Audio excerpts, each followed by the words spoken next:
He is the strongest creature in the world. With just one tentacle, he instantly destroyed 70% of the moon and plans to blow up Earth in a year. All countries are powerless against him due to his exceptional flying ability, reaching speeds up to Mach 20, and he can even operate outside the atmosphere. Neither missiles nor fighter jets stand a chance against him as he easily outmaneuvers them. However, invincibility is lonely. Koro-sensei, seeking amusement, decides to become the homeroom teacher of Class 3E, challenging the students to assassinate him. If successful, they not only protect Earth, but also earn a 10 billion reward. World leaders unable to kill him seize this opportunity and entrust the task to the students of Class E. Soon, Class E holds its first meeting where all students draw their weapons and fire frantically at Koro-sensei. Amidst the barrage, Koro-sensei dodges while taking roll call, showcasing his terrifying strength. Afterward, Koro-sensei, visibly disappointed, notes that not a single bullet hit him today. He remarks that their mass attack strategy prevents them from thinking clearly, and their actions are too simplistic to ever kill him. The students wonder if he's already been hit, but is just feigning composure. Koro-sensei then takes a handgun and shoots his own tentacle, which instantly regenerates. It turns out the students' weapons are loaded with specially developed bullets that target him specifically, but are nearly harmless to humans. Setting aside the assassination task, Koro-sensei is an excellent teacher. He not only cares for his students, but also employs various teaching methods, significantly improving their grades. Despite his duties, Koro-sensei enjoys life, often visiting different countries to taste their cuisine and still manages to grade papers during these trips. After Koro-sensei leaves, Nagisa looks around the classroom and sighs at the relaxed atmosphere. Aside from their assassination tasks, they are just normal middle school students. However, as students of Class E, they have lost their motivation to learn. At that moment, Ryoma and a few others approach him to discuss the assassination plan. Nagisa shares the information he has recorded. Koro-sensei shows different colors in different states. Ryoma is not interested in these details. He knows Nagisa's gentle nature makes it easy for Koro-sensei to let his guard down, so he plans to have him launch a surprise attack. Class E students have no hope of advancing to high school. They are like abandoned pawns of the school. Even their classroom is an old building in the back hills. Killing their teacher is their only chance to change their fate. Then, Ryoma hands Nagisa a secret weapon. Thinking of the mockery from classmates and teachers when he fell to Class E, Nagisa decides to risk his life and go all out. He does not want to be underestimated or treated differently. Just then, Koro-sensei returns holding a missile, explaining it as a gift from a warship. Nagisa marvels at the difficulty of being an assassination target, where even eating involves missile attacks. Yet Koro-sensei is quite happy, seeing it as recognition of his strength. However, Nagisa feels he will never understand that feeling. He is not expected or recognized, almost as if he is invisible, but this also gives him an advantage in killing the teacher. In the afternoon, Koro-sensei challenges everyone to end a song with a tentacle, demanding correct grammar and beautiful expression. Only those who complete the task can go home, leaving the students distressed. Soon after, Koro-sensei's skin turns pink, a sign of his relaxed state. Nagisa seizes the opportunity to submit his homework, hiding a dagger behind his notebook. As he approaches, he stabs forward, but is instantly caught by Koro-sensei. However, Nagisa decisively abandons the dagger and lunges at Koro-sensei with Ryoma's secret weapon, a modified hand grenade. Ryoma detonates it, planning to assassinate the teacher in a suicide attack, but things do not go as planned. Koro-sensei sheds his skin monthly, which is tougher than a bulletproof vest, protecting Nagisa at the critical moment. Yet, his disregard for others' safety angers Koro-sensei. His skin turns black instantly, and he storms out of the classroom, returning with several nameplates. He warns that although he has agreed not to harm the students with the government, if such disgraceful acts continue, he will kill the mastermind's family and friends. At this moment, everyone realizes how terrifying Koro-sensei can be. To survive the year, their only option is to kill the teacher. Koro-sensei then criticizes Ryoma's plan, but praises the first half, stating it could have scored perfectly. However, he emphasizes that those who use suicidal methods do not qualify for assassination missions. He wants their assassination methods to be ones they can be proud of. Only such individuals can be called excellent assassins, and Koro-sensei will regard them positively. The marks on the table remind Koro-sensei of a dear friend who died in his arms, so he is not yet ready to die. Nagisa firmly believes that Koro-sensei will accept them along with their murderous intent, provided they can complete the assassination. Koro-sensei then declares that without outstanding performance today, no one can go home. Groans fill the room, but seeing the nameplates in his hand, everyone chooses silence. The next day, as an intelligence operative, Nagisa brings Sugino to the back hill to ambush Koro-sensei, who is leisurely reading a newspaper. They embed bullets into a baseball and throw it at Koro-sensei, but he instantly appears behind them and critiques their assassination attempt. While the baseball method is quiet, it is too slow. Koro-sensei even runs to the equipment room to fetch a pair of gloves, leaving both of them shocked and wondering how to carry out their assassination. Disheartened by the failure, Sugino loses his will to fight. However, Kayano remains unfazed, reasoning that if the military can't manage it, much less a group of middle schoolers. After critiquing Sugaya's portrait of him, Koro-sensei ends the class on time and heads to New York to watch a sports event. The students lament that Koro-sensei never brings them gifts from his trips. Some think accepting gifts from an assassination target is risky, while others fantasize about him bringing back a blonde. Suddenly, Karasuma from the Defense Ministry visits the classroom to check on the students' progress in their assassination attempts. Everyone appears disheartened, knowing that even the military can't match Koro-sensei's speed. Karasuma points out that as students who see him every day, they have the most opportunities. Nagisa is puzzled about why Koro-sensei wants to blow up the earth and why he has chosen to be their teacher. During lunch, a dispirited Sugino is approached by Koro-sensei, who returns a polished baseball to him and inquires if he used to play baseball. Sugino admits he did, but explains that students in Class E are not allowed to join clubs, as academics are prioritized at their school. His slow pitching speed led to isolation by his peers and a lack of interest in studies, resulting in his placement in Class E. Koro-sensei immediately examines him and offers advice, noting that Sugino's muscle arrangement on his shoulders is inferior compared to a professional player, making high-speed pitches impossible with his physique. Nagisa disagrees, questioning the fairness of dismissing someone's abilities just because they are in Class E, and whether effort is futile for them. However, Koro-sensei reveals he has consulted with professional players and even obtained their autographs, leading Sugino to reflect on the undeniable differences in talent. Koro-sensei points out that Sugino's flexibility in his hands is superior to that of his competitors. With extra effort, he could surpass them. Likewise, everyone should find an assassination method that suits their unique talents. Nagisa asks if Koro-sensei went to New York just for Sugino. Koro-sensei confirms this, saying it's part of being a teacher, though most wouldn't go to such lengths. Moreover, he mentions his mission to destroy the Earth, questioning if his actions are excessive. This reminds Koro-sensei of someone from his past.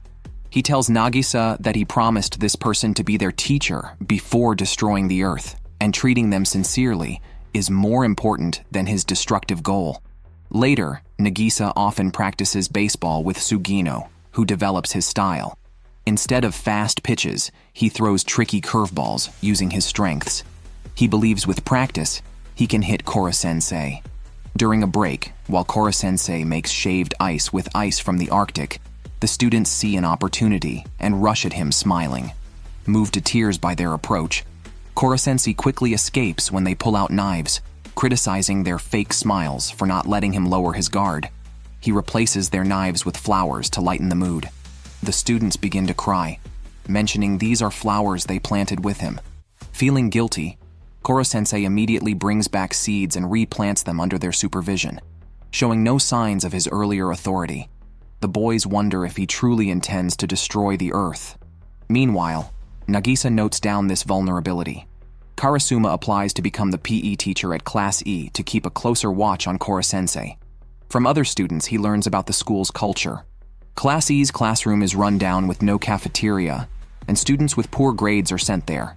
This treatment is part of the school's management philosophy to maintain a sense of urgency and superiority among the other students, which also facilitates their secret mission to assassinate the teacher. However, Karasuma feels some pity for the abandoned members of Class E.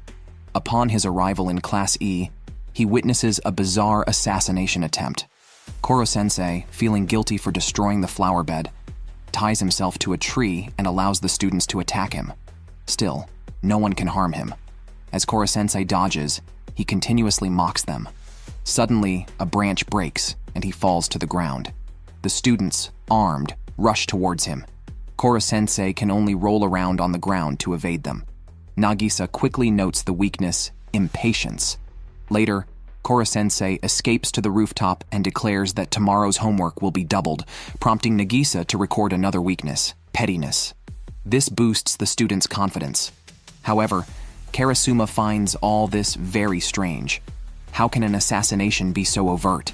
Yet, Class E students are the most energetic in the school. Soon, Class E will welcome a troubled new student whose desire to kill the teacher is stronger than anyone else's. He is the craziest student in the school, choosing to jump off a cliff to kill the teacher. If the teacher dares to save him, he can shoot and kill him. This not only satisfies his desire, but also earns him a 100 billion yen reward. However, he underestimated Koro-sensei's abilities. Just as he was about to hit the ground, Koro-sensei used his tentacles to create a web and catch him, easily resolving the deadly situation. Recently, Karasuma arrived in Class E and took over the physical education lessons, relegating Koro-sensei to playing in the sand. The students couldn't help but complain that they couldn't handle Koro-sensei's superhuman training methods, preferring a human to teach them. Hearing this, Koro-sensei was moved to tears. Karasuma's first lesson was on assassination techniques. He asked 2 students to stab at him with blades designed to be harmless to humans, but effective against Koro-sensei. They rushed forward, but Karasuma easily dodged and knocked them down, reminding everyone that if they couldn't even hit him, they shouldn't think about assassinating Koro-sensei. The students quickly realized the importance of basics, and Karasuma believed that if the whole class could harm him, their overall assassination skills would definitely improve. The female students were charmed by the handsome Karasuma, making Koro-sensei jealous, suspecting that Karasuma was there to steal the students' favor. But Karasuma stated that his arrival was in accordance with school rules, and his main goal was still assassination. Just then, the new student arrived. Akabane, with his striking red hair, made a charismatic entrance and even greeted Nagisa. Seeing this, Koro-sensei reprimanded him for being late. Akabane extended his hand in apology, but as Koro-sensei shook it, his arm instantly crumbled. Akabane had attached slivers of a dagger to his hand. Nagisa was shocked. This was the first person to injure Koro-sensei. Akabane continued to provoke him, infuriating Koro-sensei to the point of turning red. Kayano asked Nagisa about his background, and Nagisa shared that they were classmates in junior high. Akabane had been suspended due to a violent incident and was thus sent to Class E. However, these flaws could be turned into advantages in the assassination classroom. The gym class soon ended, and the exam started. Koro-sensei was still upset over a recent mistake, continuously hitting the wall with his tentacles like a child. At that moment, Ryoma started to mock Akabane for immediately stealing their thunder. Akabane responded sharply, showing he was not weak like some others. Their argument drew Koro-sensei's attention. Akabane quickly apologized, stating he had finished, and began eating ice cream. Koro-sensei went mad upon seeing this, as he had traveled half the globe to buy it. Just as he was about to reprimand Akabane, he found the floor covered in bullets. Akabane seized the opportunity to attack and taunted Koro-sensei, claiming he wouldn't dare kill him as it would not befit a teacher, but rather make him a monster. Then, he threw the exam papers at Koro-sensei, suggesting they continue the game the next day. Akabane successfully pushed Koro-sensei's limits and won the game. Koro-sensei quietly cleaned his clothes and flew off to buy more ice cream. Despite the chaos, Akabane excelled in the exam. The drama was just beginning. After school, Nagisa encountered a former classmate who started mocking him, saying they would rather die than join Class E. Akabane suddenly appeared, helping Nagisa out of the awkward situation without resorting to violence, as he didn't want to be expelled from the enjoyable Class E. Later, he asked Nagisa for information on Koro-sensei, planning to start with his unusual appearance. However, Nagisa mentioned that Koro-sensei did not care about his octopus-like appearance, considering it more like a trademark, and was otherwise just like any other teacher. Excited, Akabane had thought Koro-sensei was merely a monster, but was thrilled to find out he was a dedicated and admirable teacher. The thought of killing such a teacher excited him immensely. Soon after, Koro-sensei returned with tears on his face because he didn't have enough money to buy ice cream, making the trip futile. On the podium lay a dead octopus, placed by Akabane to provoke him, preparing for a sneak attack. However, Koro-sensei wasn't angry, and even made octopus balls with a missile. Koro-sensei declared he would refine Akabane until he shone physically and mentally. Undeterred, Akabane planned a sneak attack during math class, but Koro-sensei took his gun and gave him a manicure. In cooking class, Akabane threw soup at him, but Koro-sensei caught it all with a pipette and sent him an apron. During language class, Akabane tried another attack, but Koro-sensei quickly noticed and styled his hair fashionably. Nagisa realized that a strong intent to kill drew attention and heightened Koro-sensei's awareness, making assassination an impossible game. He then proposed collaboration to Akabane. However, Akabane came up with a brilliant idea, knowing a good teacher's fatal weakness is his willingness to risk his life for his students. When Koro-sensei appeared, Akabane jumped off a cliff, forcing Koro-sensei to choose. Falling, Akabane recalled painful memories of a teacher who changed his stance after Akabane injured a top student to protect his Class E classmates. That teacher had prioritized good student scores over loyalty, leading Akabane to distrust teachers, believing Koro-sensei wouldn't save him. Yet Koro-sensei caught him with a tentacle web, praised his plan, and stated he never ignores someone in peril, assuring Akabane he could jump any time. At that moment, Koro-sensei radiated a teacher's aura, changing Akabane's view of him. Despite this, Koro-sensei expressed regret for not using many gadgets he had prepared. Akabane's extinguished intent to kill reignited, but it was now a healthy and spirited intent. Koro-sensei acknowledged Akabane no longer needed refining, and Akabane responded by donating all the money in Koro-sensei's wallet. Seeing his despairing expression, Nagisa smiled. This was their assassination classroom. The world's strongest female assassin was trained by the monster teacher after failing an assassination. Sounds indescribable echoed from the warehouse, causing the classmates on the playground to blush and gather to check the situation. When Koro-sensei emerged, his body was pink. As students wondered, Irina came out, wearing sportswear and looking dazed. She told everyone that in just 1 minute, Koro-sensei not only relaxed her body, but also massaged her face with essential oils and even changed her outfit quickly. Facing the students' questions, Koro-sensei said adults have their ways of teaching. However, Irina was not willing to give up and vowed revenge. During class, Irina continued to work on assassination plans, ignoring everyone's studies. Seeing her frustrated, Akabane realized she was heavily trained, probably shattering her pride. Other students protested, suggesting if Irina didn't want to attend classes, they could bring Koro-sensei back as they needed to prepare for midterms. Irina criticized them, questioning the need for exams when the Earth was about to be destroyed and pointing out that everyone in Class E was a poor student anyway. Her words caused an uproar, and she was driven out of the classroom. Irina complained to Karasuma, who reminded her that if she wanted to continue the assassination mission, she needed to handle her role as a teacher and should apologize to her classmates. He then took her to observe Koro-sensei, who assigned unique tests to each student every Wednesday, tailored to their academic levels, explaining their academic progress. Despite being a dangerous creature, Koro-sensei was also an excellent teacher.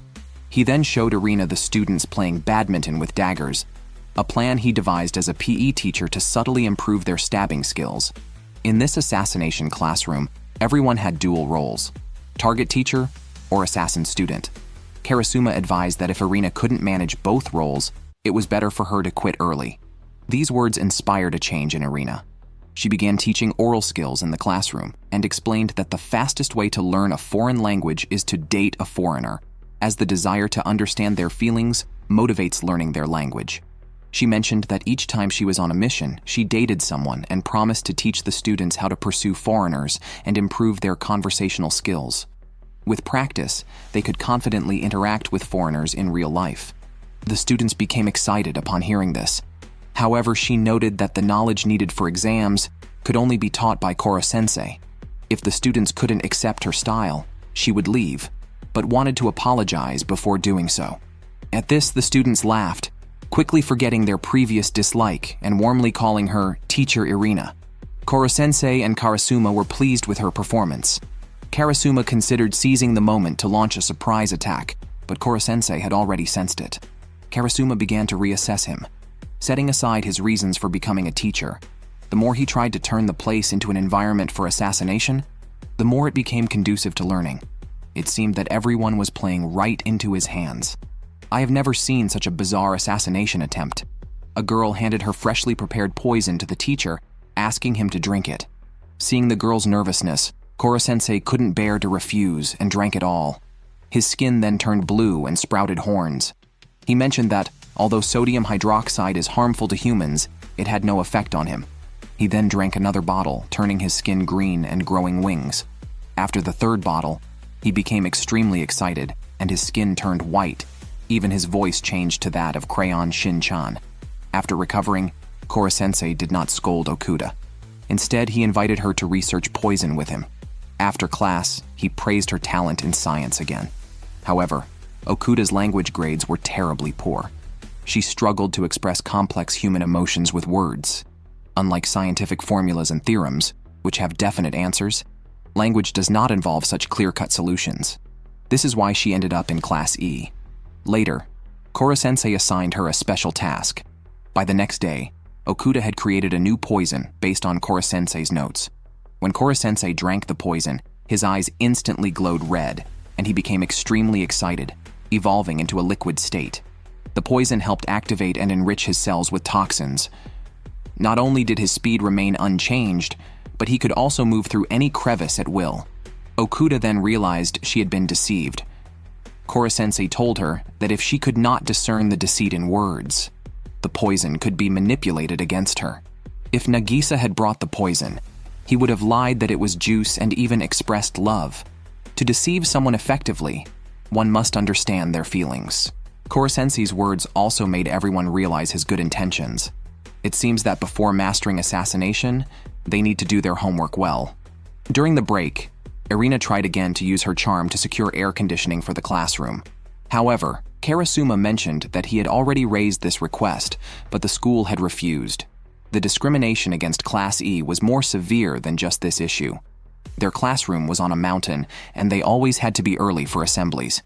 In emergencies, they could only take narrow paths, which were fraught with dangers. For Irina, who wore high heels, this was worse than death. Koro-sensei, to keep his identity secret, could stay alone in the classroom. Eventually, after much difficulty, everyone managed to reach the playground, only to endure mocking from other students and even the principal. Thus, each assembly was a torment for Class E. However, Akabane was smarter. He preferred to take punishment rather than attend. The principal didn't care about their feelings, believing that only a survival of the fittest system could maintain everyone's enthusiasm and expose them early to the harshness of society. In his view, whether it was running a school or conducting assassination activities, as long as it was reasonable, it was acceptable. When the teachers, especially Karasuma, entered the scene, they attracted the attention of the female teachers. His gentle demeanor towards the female students also won many admirers. When it was Irina's turn, she captivated all the male students instantly, a stark contrast to her previous demoralized appearance. Later, Irina seized the opportunity to demand intelligence notes from Nagisa, pulling him into her arms and threatening him. This scene greatly impressed the boys from the neighboring class. Soon after, the student council released an activity handbook, but Class E was excluded, intended to make them the laughingstock of the school. However, Koro-sensei wouldn't allow his students to be humiliated and quickly copied 30 handouts for them. Karasuma reminded him again not to reveal his identity, but Koro-sensei was confident in his disguise. As Irina began her assassination attempt, Karasuma had no choice but to drag her away. The unaware students thought they were flirting, but only Class E laughed, as this was typical for them. After the assembly, some students provoked Nagisa, thinking Class E was disrespectful for laughing loudly during such an event. Karasuma was about to intervene, but was stopped by Koro-sensei, whose students weren't so easily defeated. Seeing the two ready to fight, Nagisa unleashed a terrifying murderous intent, which immediately intimidated them with his piercing gaze. Class E's fighting spirit had significantly evolved. The principal watched with a stern expression, unwilling to allow any accidents. For him, the existence of Class E was more important than any assassination. In just 10 years, a man transformed a failing school into the nation's leader in college admission rates. However, his methods were extremely harsh. He sorted students into different classes based on their grades. He believed that only those who survived such selection could achieve the school's goals. The bottom 5% were relegated to a decrepit classroom in the back hills. In his view, their only purpose was to motivate the others. They had no right to challenge the top students. Their only option was to endure oppression. The emergence of an assassination plan, however, changed Class E. Gone was their former timidity. They now dared to confront students from other classes. Principal Asano would not allow this. He visited the classroom to remind Karasuma and others. Seeing this, Koro-sensei immediately bowed, hoping the other party would consider a raise. Nagisa noted a weakness: pleasing the boss. Asano knew about Koro-sensei, viewing him as a tragic figure. Although he wanted to be a savior of the world, he ended up a destroyer. But these matters were irrelevant to Asano as long as no accidents occurred, and he wasn't involved in the assassination. After all, he had accepted a significant bribe. However, he had to consider the school's future. If someone succeeded in the assassination, the school must continue. Therefore, problems in Class E needed resolution, maintaining the status quo in both performance and treatment. In any group, there are 20% hard workers and 20% lazy members, with the remaining 60% being average. His goal was to create a group with 5% lazy and 95% diligent members. Class E's existence motivated the others. After explaining, he threw an intelligence puzzle at Koro-sensei, who frantically began to solve it, exposing another weakness. Asano mocked him, noting that speed doesn't solve everything. After seeing Nagisa, he smiled, expressing confidence in their midterm exams. Asano's words also shifted Nagisa from an assassin back to a struggling student. In their first confrontation, Koro-sensei was utterly defeated. As an assassination target, he could perfectly control the pace of the assassinations. However, as a teacher, Asano was the stronger authority. Within the school, no one could escape the rules he set, with no exceptions. Yet Koro-sensei was not convinced and began intense review sessions, using clones to provide precise guidance to the students. Nagisa worried that Koro-sensei might overexert himself, but Koro-sensei assured him that another clone was resting outside, so there was no need to worry. However, Akabane launched a surprise attack, causing confusion among the clones. After regrouping, Koro-sensei intensified his efforts, filling the classroom with his clones. Soon, his body began to change, puzzling the students as to why he was so desperate to be a good teacher. Koro-sensei explained that it was for the students' grades, believing that if their grades improved, they would appreciate him, and the risk of assassination would decrease. However, the students felt that scoring well on tests was less practical than securing the 10 billion bounty, which would ensure a good life, even with poor grades. Disappointed by this, Koro-sensei revoked their assassination rights and summoned everyone to the playground. In their third year, Class E could only return to their original classes if they ranked in the top 50 out of 186 during exams and with the homeroom teacher's approval. Given their poor foundation and harsh learning environment, their hopes were slim, leading them to focus on assassination. But if they were reckless, any slight mishap could lead to irreversible consequences. For instance, Karasuma and Arena often encountered unexpected situations during missions and usually prepared multiple plans. Therefore, besides mastering assassination, Class E members also needed to improve their academics and always have a backup plan. Thinking only of completing assassinations was merely an excuse for their insecurities. If one day Koro-sensei left the school or was assassinated by others, the consequences would be dire. Thus, until they mastered a second skill, he would deny them the right to assassinate. Afterward, Koro-sensei began spinning wildly, causing a severe sandstorm. When the dust settled, the playground was transformed. This act was meant to threaten everyone. If they did not rank in the top 50 the next day, he would consider no one in the classroom capable of assassinating him and would level the school before leaving. He did not want to be inferior to the headquarters teachers. Thus, the only thing the students could do was accept reality and face the test with a clear conscience. On the day of the exam, the questions attacked them like a flood and ferocious beasts. Teacher Arena also doubted the students' abilities. But Koro-sensei was confident. He had already taught them how to protect themselves, and it was up to them to show their resolve. The next second, everyone treated their pens as daggers and charged at the beastly questions, solving difficult problems effortlessly. They soon realized that these were all topics Koro-sensei had taught them. However, before they could celebrate, they faced the boss. Asano had expanded the exam scope at the last minute, and the remaining questions were beyond the syllabus. The school stated that students should be able to handle unexpected situations, but Asano had taught these topics to Class A beforehand, ruthlessly pursuing his goals. If Koro-sensei were really driven away, it would be a crisis for the entire world. When the students returned, the classroom fell silent. Koro-sensei admitted his mistake in underestimating the school's rules. Suddenly, a dagger was thrust in a sneak attack. Akabane stated they were not that fragile, then threw all the test papers onto the podium. The lowest score was 98, with a perfect score in mathematics. It turned out that Koro-sensei had incorporated advanced topics into their regular lessons, so they could handle the increased difficulty calmly. However, he had no plans to leave Class E. He wanted to stay and enjoy the thrill of assassination. To keep Koro-sensei, he used reverse psychology, suggesting that he was afraid of them and wanted to run away. Everyone agreed, and Koro-sensei fell for it, angrily promising to deal with them during the final exams. Although this time was a failure, everyone stood tall, proud to be a part of Class E. The school's midterm exams concluded recently. The third-grade students are set to go on a field trip. Due to the large number of students, they need to be divided into groups. Assassination activities will also take place during the trip. Snipers will be dispatched to assist them, and successful groups will receive a reward. Therefore, it's crucial to determine the travel route after forming groups. Nagisa and Akabane's team welcomed a goddess, the cute Yukiko. Seeing the students so excited, teacher Irina became haughty, claiming she had traveled the world and found the trip meaningless. The students suggested she stay behind to clean, which caused her to break down mentally, feeling overlooked.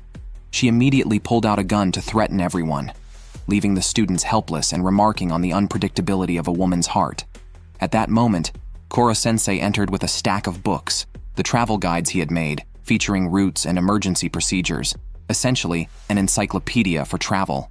However, the students were unimpressed, questioning who would bring a dictionary on a trip. Nonetheless, Nagisa remained excited about the trip. Upon reaching the station, they faced a setback.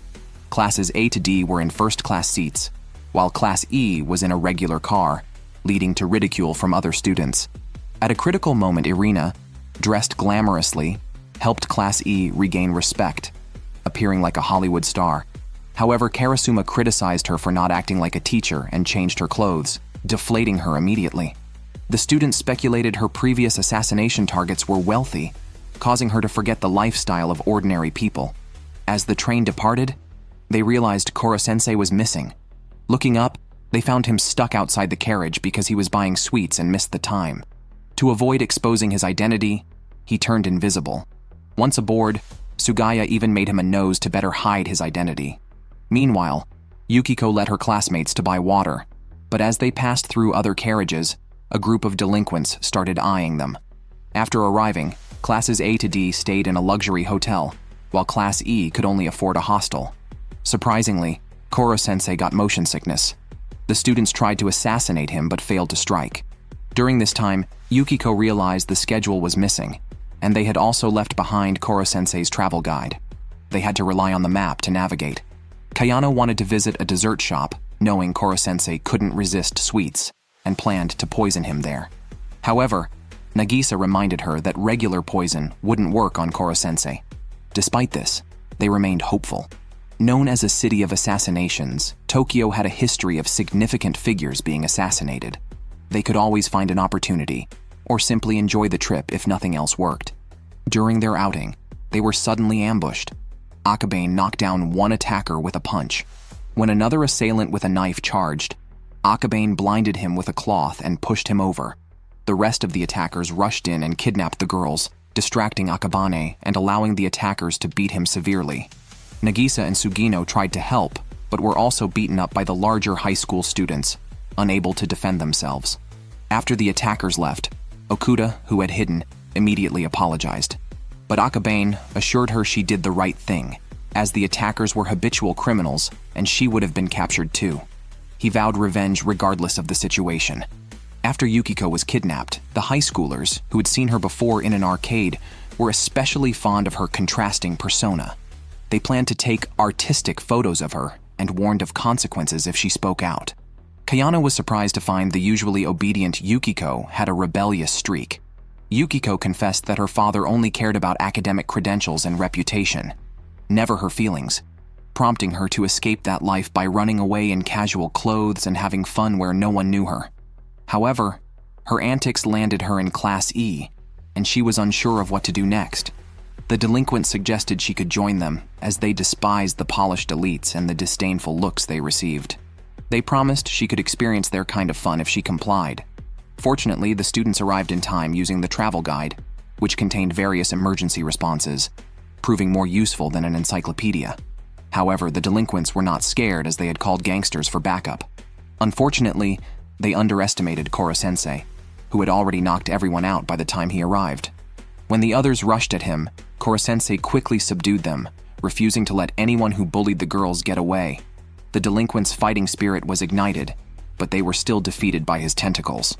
Koro-sensei then took the opportunity to teach as he fought. He pointed out that despite being treated differently by the rest of the school, not one of the Class E students had fallen into despair. They all looked forward positively without dragging others down. He emphasized that no matter the environment, with relentless courage, one can grow into an outstanding person.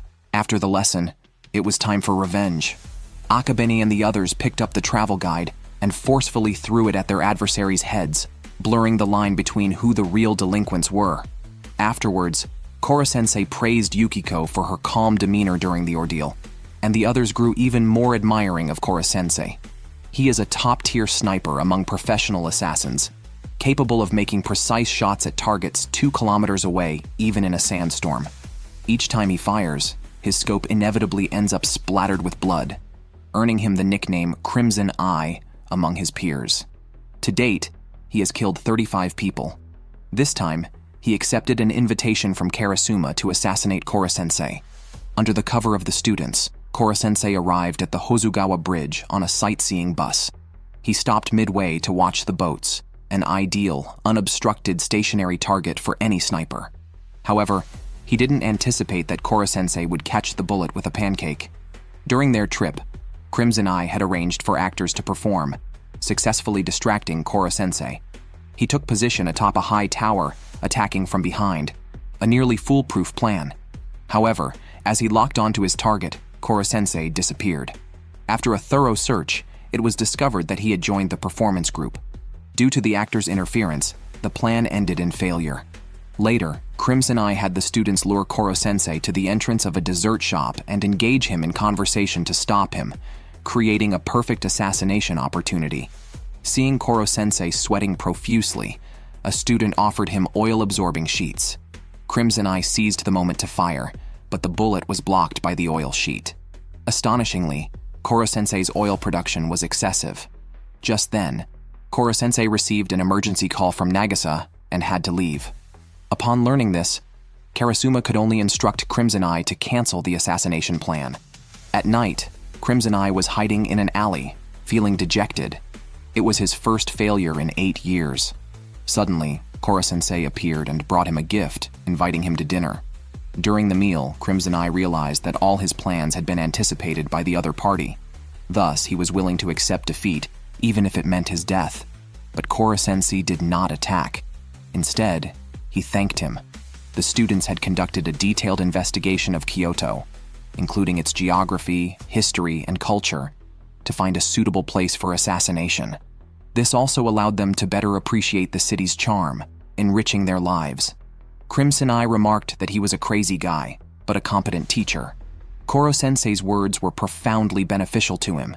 He voluntarily quit the mission, ready to enjoy Kyoto and change his lifestyle. Back at the inn, Yukiko shed her disguise and fully demonstrated her gaming talent. Her gentle smile, combined with sharp skills, impressed everyone. Indeed, a confident goddess stands out. However, Karasuma was troubled as all targets withdrew after sensing the difficulty, forcing the assassination plan to be aborted. but this provided a perfect chance for him to travel properly with the students. While bathing, Nagisa discovered Nakamura peeking into the men's bath, where Koro-sensei was washing. They were curious about what lay beneath Koro-sensei's clothes, whether it was long tentacles or defined abs. The answer was about to be revealed. But upon entering, they found that Koro-sensei was taking a bubble bath using his own mucus, which made the dirt float away more conveniently than humans can manage.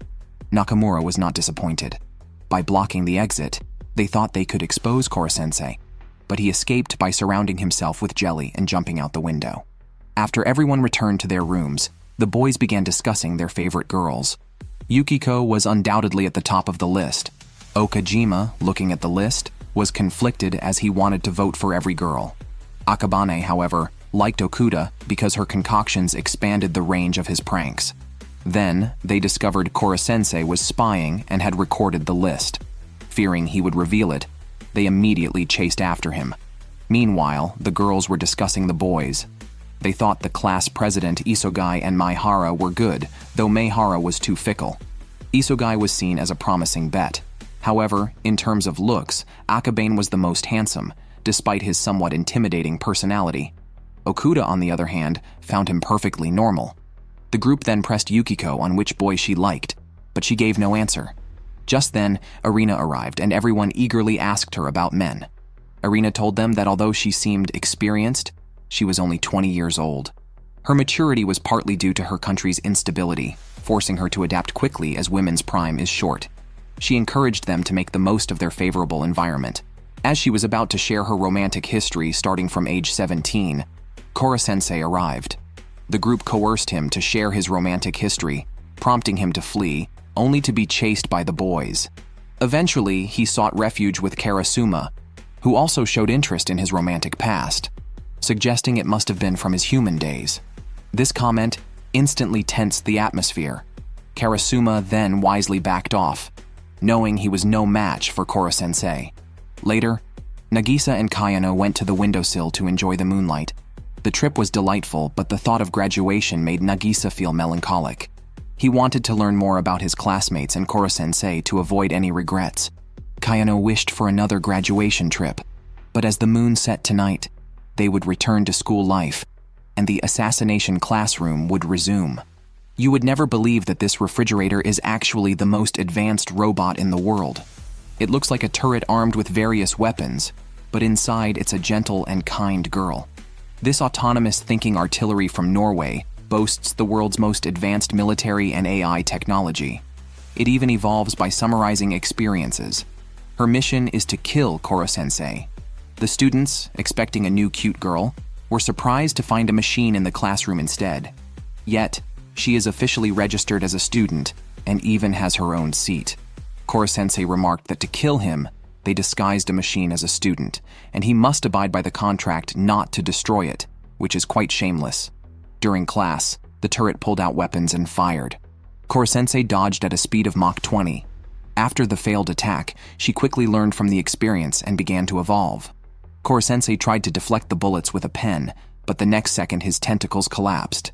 The turret fired bullets that changed trajectory, launching two at the same angle to create a blind spot, giving her a chance to injure Koro-sensei. Although there was only a 0.001% chance of success this time, the chance would increase to 0.003% next time, reaching up to a 90% assassination success rate by graduation. To increase efficiency, she added 4 main guns and commenced an all-around shooting at Koro-sensei. Nagisa realized that compared to them, this machine was the true assassin.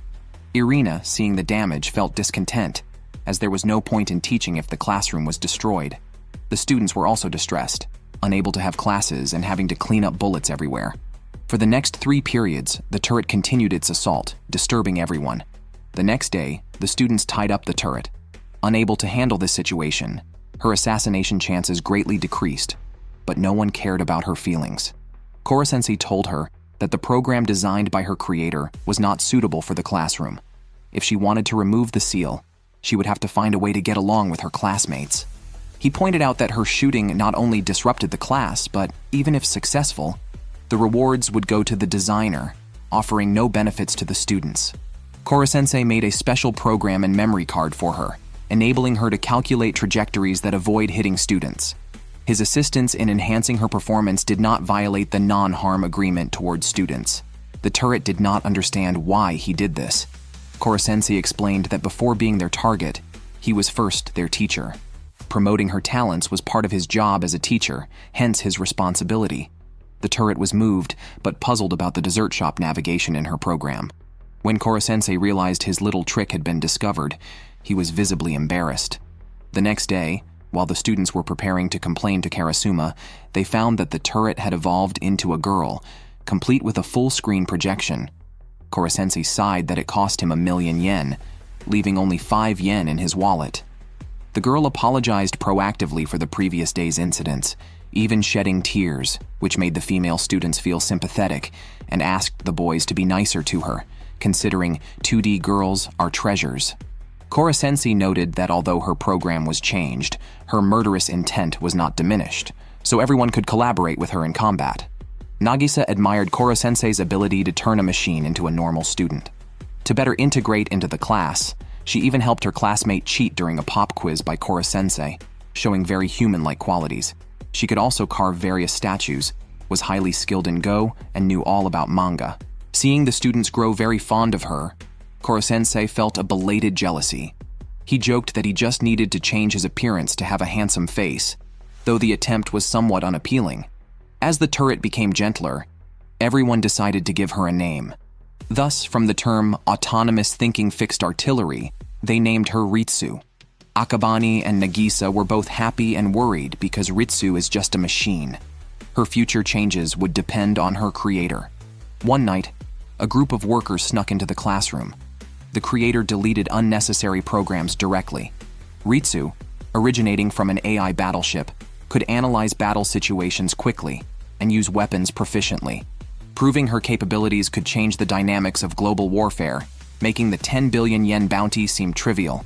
Her assignment to assassinate in the classroom was to achieve impressive combat feats. Thus, Ritsu did not need emotions. Being a killing machine was sufficient. The next day, Karasuma specifically warned everyone that Korosensei was not allowed to upgrade her on his own, as it would be considered sabotage. If the students restrained Ritsu again, they would be liable for damages. Korosensei did not object but was very concerned about the students' feelings. Karasuma knew there would be complaints, but he was powerless as he was following orders from above. During class, everyone was tense, fearing Ritsu might go on another shooting spree. However, after an explosion, the classroom was filled with flowers. It turned out this was an agreement she had with her classmates. The program designed by Korosensei was meant to help her get along with the students, and she analyzed that doing so could indeed increase the assassination success rate. So, when her master deleted her programs, she hid the useful ones and narrowly escaped deletion. This might be what people call a rebellious phase. Her actions gained everyone's approval, and from then on, Class E had an additional member, expanding their assassination team again. The buxom teacher never imagined she would be assassinated by her own teacher. Lovro, known as one of the world's most cunning assassins, was widely recognized in the assassin community for his sophisticated methods. After retiring, he became a professional trainer, with all assassins addressing him as a senior. Even national leaders relied on his connections. One day, as usual, Korosensei was enjoying tea while gazing at Irina's ample chest. Irina stabbed at him and failed, then thought of leaving, not wanting to be trapped in such a place. Just as she stepped out, a steel ring caught her neck, wielded by her teacher Lovro. Lovro told Irina to come back with him, pointing out that her strength lay in concealing her identity. But once exposed, she was no different from any ordinary assassin, and shouldn't waste time here. Challenged by Lovro, Irina's intention to leave vanished. She wanted to stay and prove herself. Korosensei arrived in time, and disagreed with half of Lovro's view. He acknowledged that Irina lacked an intimidating presence as an assassin, but argued that her methods suited Class E well. He proposed a challenge. Lovro and Irina were to see who could stab Karasuma first within a day. Irina thought Korosensei was protecting her, believing she was an easier opponent than other assassins. She decided to demonstrate her skills. However, Karasuma was exasperated, questioning why he should be the target of their bet.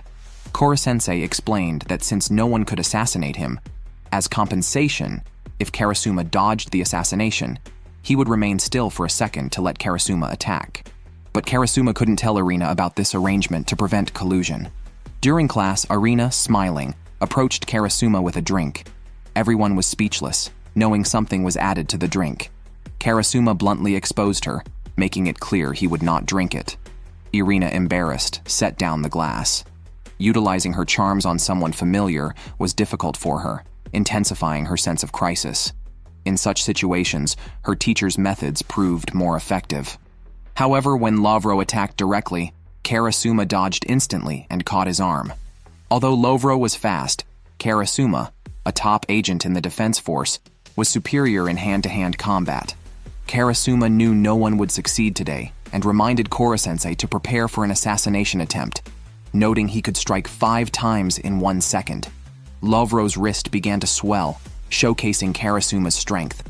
With years of experience, Lovro realized that neither Karasuma nor Koro-sensei could be successfully attacked, and advised Irina to give up early. However, Koro-sensei continued to encourage Irina, believing she could endure until the end.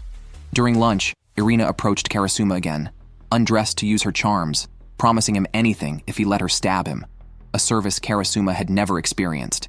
Yet, Karasuma dismissed her, planning to disarm her at the moment of her attack, and agreed to her request. Lovro expected Irina to fail again, noting her martial skills were even inferior to his. But Koro-sensei warned him not to underestimate Irina. To master a language, one must overcome difficulties and find various methods. Irina, fluent in 10 languages, was both intelligent and tenacious. When Karasuma closed his eyes, Irina didn't attack directly, but used a steel wire to trap him against a tree before lunging to stab him. Karasuma grabbed the blade.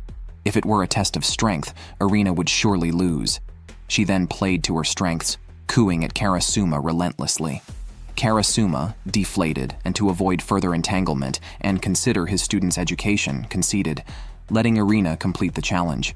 His main reason was his belief that Koro-sensei wouldn't strictly adhere to any deal, ensuring no loss either way. Irina's relentless spirit earned applause from her classmates. As long as everyone followed her example, their assassination skills would greatly improve. Thus, she became indispensable. Upon hearing this, Lovro stopped obstructing Irina. He felt both love and helplessness towards his unworthy disciple, and ultimately left alone. The next day, Karasuma found a suit of armor in his office, which Koro-sensei said was prepared for that split second of need. Karasuma was immediately angry, his suspicions about Koro-sensei's character confirmed. After class, Koro-sensei planned to go to Hawaii to watch the latest movie. Akabane and Nagisa wanted to join, and even Ritsu prepared to go via a mobile phone. Koro-sensei didn't refuse and took the opportunity to demonstrate traveling at Mach 20 speed. Seconds later, they were above the Pacific Ocean, but Nagisa felt no wind. Koro-sensei explained that his head was very soft, but would harden under strong pressure, stronger than the wind pressure. He even used the travel time to teach them chemistry, fulfilling his teacher duties to the extreme. Ritsu urged them to seize the chance to assassinate him, but Akabane realized that if they succeeded, they would also fall to their deaths in the Pacific, so Koro-sensei was fearless. Soon, they reached the cinema. Koro-sensei not only bought cola and popcorn, but also thoughtfully provided blankets, and his tentacles served as translators. Nagisa felt incredibly happy. He had thought Koro-sensei came for the plot of the latest movie, but realized Koro-sensei was more focused on the chest scenes. On the way back, Koro-sensei cried over the plot, and Nagisa noted this weakness. They were initially grateful for the trip Koro-sensei organized, but then he assigned homework, asking them to write a review of the movie in English. A typical teacher move. Yet Nagisa felt it was worthwhile. A 5-hour lesson and a trip to Hawaii were a good deal. Moreover, Ritsu noticed that Koro-sensei used his tentacles to alleviate their burden during the flight. The more they understood about Koro-sensei, the more he seemed to drift out of everyone's sight. That night, Koro-sensei was planning to give extra lessons at a student's house, but his movements were being watched by 2 mysterious people, setting the stage for a new assassination plan. He was the strongest creature in the world, yet he faced his angriest moment. Koro-sensei confronted his human half-brother with tentacles, experiencing a terrifying, murderous intent for the first time. He wanted to find out the origin of the adversary's attack, as the tentacle's abilities were similar to his own, with even stronger destructive power and speed. Shiro stated that although they had different fathers and mothers, they were indeed brothers in a sense. This reminded Koro-sensei of painful memories. However, Shiro seized the advantage, shining a purple light on Koro-sensei, causing his cells to harden. Itona took this opportunity to attack. Koro-sensei could only choose to molt, but this exhausted much of his strength. Coupled with Itona's relentless attacks, he needed continuous recovery from injuries, and the gap in physical strength only widened. Every time the tentacles were injured, it shook them both mentally, a common trait they shared. Thus, Koro-sensei was at a disadvantage both physically and mentally. This time, Koro-sensei's legs were severed, and then he collapsed on the ground. He had severely underestimated this transfer student. When Itona first arrived in the classroom, everyone sensed the crisis. His ability to enter through walls and his hair that remained dry in the rain showed his uniqueness. Ritsu had warned everyone that the High Command had planned to deploy her and Itona to the classroom simultaneously. However, Itona was evolving at that time, causing the plan to fail. When he awoke, their abilities were worlds apart, and Itona had a special guardian, Shiro, highlighting his uniqueness. During the duel, Shiro set the terms. Anyone who stepped outside the desk area would be considered defeated and sentenced to death. Koro-sensei added that harming students would also be considered a defeat. But now, Koro-sensei saw no hope of victory. Killing him could save the world. Yet Nagisa was reluctant. The students had continuously unearthed Koro-sensei's weaknesses through regular contact, so they felt they should be the ones to kill him. However, all they could do at the moment was watch. Later, Koro-sensei restored his body. He realized that what seemed like a fight was actually a precisely calculated assassination. But Shiro overlooked one thing: combat experience. Then Itona launched a surprise attack, stabbing his tentacles into Koro-sensei's chest, but it was Itona's tentacles that collapsed. Koro-sensei used the student's daggers to grab Itona and throw him out of the window. According to the rules set beforehand, Itona lost and was sentenced to death. However, Koro-sensei was willing to let him stay and study in Class E. Upon hearing this, Itona instantly lost control, as he hated studying and anyone stronger than him. But Shiro suddenly knocked Itona out and tried to take him away. Koro-sensei refused to let him go, feeling a responsibility to care for his student as a teacher. Just as Koro-sensei tried to intervene, his hand crumbled upon touching Shiro's clothing, which was made of a material specifically against Koro-sensei. But this was not the end. "The next assassination will surprise you," Shiro warned as they left. Koro-sensei was immediately troubled, having always been seen as the humorous type. His serious side could affect the students' fondness for him, but they were more curious about him. Itona liked sweets and breasts. Could they really be brothers? Koro-sensei reluctantly revealed the truth. He is an artificial creature. He thought this would shock everyone, but they were surprisingly calm, reasoning that if Koro-sensei was not an alien, this was the only other possibility. Itona claimed to be his younger brother, likely another creature created later. Nagisa asked why he was so angry and why he came to be a teacher here. Koro-sensei said these were not important. If he destroyed the Earth, all secrets and people would turn to dust. Conversely, saving the Earth would give them countless opportunities to learn the truth. To uncover his secrets, they could only do so through assassination. But Nagisa understood that Koro-sensei was posing a question with his own life. Afterward, the students proactively approached Karasuma to request extra training. Itona's appearance had instilled a sense of urgency in them, and they wanted to resolve Koro-sensei themselves, striving toward this goal. No matter the outcome, they were determined to try their best to find the answer. Karasuma was very pleased. At that moment, everyone's will was highly unified, and their gazes were more resolute than ever. Yet they still screamed in agony during his tough training. Being a poor student at school can be miserable. Class E faces discrimination in both facilities and various activities. They are even disqualified from participating in sports day and can only perform in exhibition matches against the winning team, merely to be ridiculed. However, Koro-sensei's arrival has transformed the students of Class E from timid to fiercely determined to battle. This time, they are set to change the course of the battle. As soon as Shindo enters, He mocks Sugino, proclaiming he'll show the difference between a genius and a failure. But Koro-sensei assures everyone not to worry. He is transformed into a baseball and sneaked onto the field, changing colors to communicate the battle plan. Everyone starts encouraging each other, ready to face any challenge with a killer intent. Once the game begins, Shindo scores 3 runs with his fast pitches. Koro-sensei instructs his students to use bunts for defense, ensuring everyone safely gets on base. No member of Class E is eliminated, thanks to Koro-sensei's rigorous training, which had prepared them well. His pitches reach speeds of 300 kilometers per hour. Takebayashi has thoroughly researched the opponent's throwing habits. Although the training process was painful, it significantly improved everyone's abilities. When facing Shindo's fast pitches again, they feel incredibly slow. Bunting is their best strategy in the short term, and everyone has mastered it, ensuring Class E won't be ridiculed this time.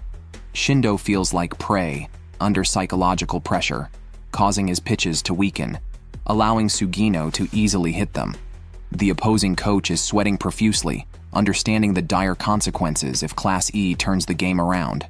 Just then, Asano arrives and forces the coach to claim illness, stating such a disgraceful coach has no place in the school, causing him to faint on the spot.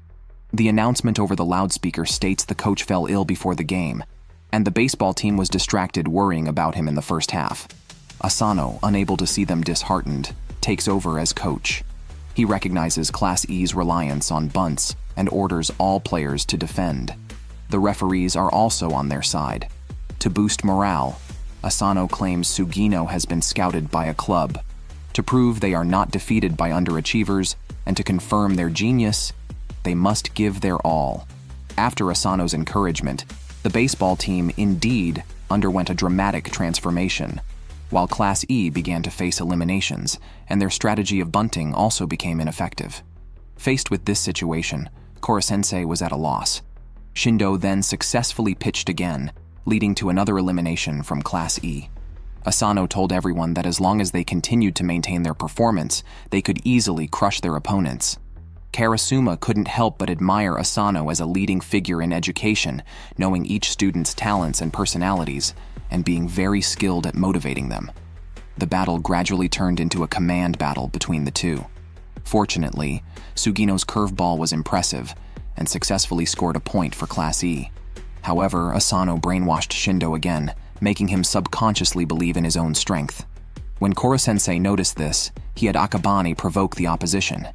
Akabane then exposed their tactics, pointing out that the defensive umpires were turning a blind eye, which was disgraceful. His words caused a stir, but seemed to have no practical effect. Compared to the weak who resort to tricks, students would undoubtedly support the overwhelmingly stronger side. Bunting was not exclusive to Class E. The baseball team then used it to keep all their players safe. When Shindo was about to finish the game, Koro-sensei and Akabane planned their final strategy, with all defenders closing in on Shindo. If he swung his bat, it could potentially injure 2 of them. However, they showed no fear on their faces. Akabane even mocked Asano, saying since the umpires hadn't protested before, they likely wouldn't say much now. This was a setup by Koro-sensei. Asano said it didn't matter to him if their bones were broken, it was their own fault. But their actions had already put psychological pressure on Shindo, noticeably slowing his swing. The baseball was successfully caught and Akabane and his team dodged smoothly. Koro-sensei had anticipated this outcome, especially given Akabane and Isogai's courage and dynamic vision, the strongest in the class. Facing Akabane's provocation, Shindo's mentality completely collapsed, even failing to hit the crucial ball, allowing Class E to seize the opportunity and win the game. Including the midterms, the score between Koro-sensei and Asano was now 1-1, with the final exams set to be their showdown. Afterwards, Sugino approached Shindo to apologize for turning the match into such a spectacle. He acknowledged that Shindo was indeed stronger than him, but he wanted to win the final just to prove that his current teammates were not inferior. After opening up, the two reconciled. The fat man never expected that a middle school student could possess such a strong talent for assassination. With just a dagger, he made him feel the terror of death. The story actually begins a day earlier. On Takaoka's first day at work, he tried to win over the students with snacks. His corpulent figure and friendly face quickly made him popular among the students. However, His happiness didn't last long. He took out a new schedule and changed all the afternoon classes to training sessions. Meihara protested, but was instantly defeated by Takaoka, who stated that they had no right to resist.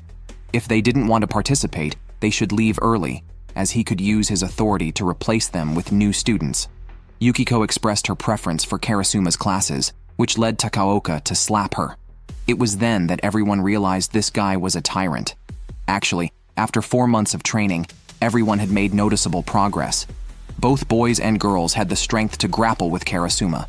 Although most students hadn't shown obvious improvement, during training, he felt like he was being targeted by a viper, and his body instinctively counterattacked, only to discover it was Nagisa, which made him see Nagisa in a new light.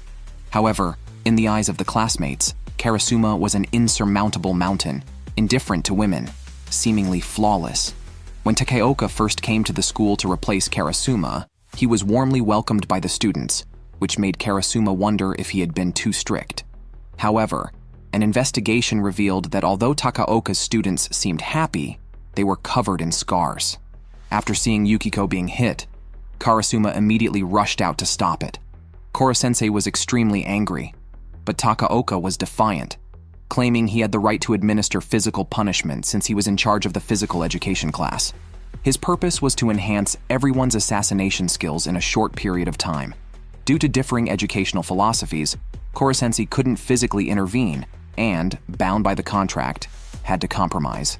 Takaoka's actions were also motivated by a desire to get back at Karasuma.